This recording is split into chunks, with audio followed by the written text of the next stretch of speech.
আসসালামু আলাইকুম। প্রিয় ভাই ও বোনেরা, আপনাদের উদ্দেশ্যে মহানবী হজরত মুহাম্মদ সাল্লাল্লাহু আলাইহি ওয়াসাল্লামের একটা উপদেশ জ্ঞাপন করছি। হজরত মুহাম্মদ সাল্লাল্লাহু আলাইহি ওয়াসাল্লাম জনৈক ব্যক্তিকে উপদেশ দিতে গিয়ে বলিয়াছেন, পাঁচটি বস্তুর পূর্বে মহামূল্যবান বলিয়া মনে করিবে। প্রথমত, বার্ধক্যের পূর্বে তোমার যৌবনকালকে। দ্বিতীয়ত, রুগ্ন হইয়া যাইবার পূর্বে তোমার সুস্থতাকে। তৃতীয়ত, দরিদ্র হইয়া যাইবার পূর্বে তোমার সচ্ছলতাকে।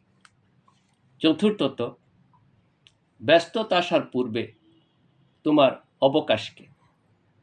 এবং মৃত্যু আসার পূর্বে তোমার জীবনকালকে।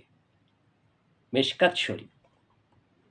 ব্যাখ্যা হচ্ছে, অর্থাৎ বার্ধক্য আসার পূর্বেই যথাসম্ভব সৎ কাজগুলো বেশি বেশি করিয়া নাও, কেননা বৃদ্ধ বয়সে ইচ্ছা করিলেও কর্মক্ষমতার অভাবে মনের মতো করিয়া কোনো কাজ করা যায় না।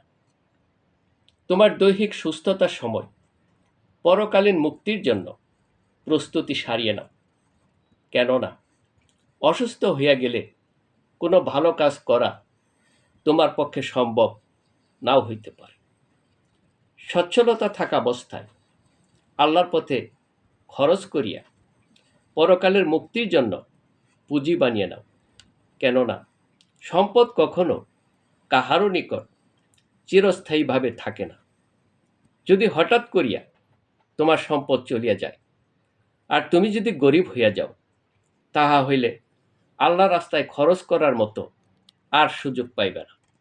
সর্বোপরি নিজের জীবনকালকে আল্লাহর কাজে লাগিয়ে রাখো, কেননা মৃত্যুর ছোবল তোমার সমস্ত কাজের সম্ভাবনাকে তিরোহিত করিয়া দিবে।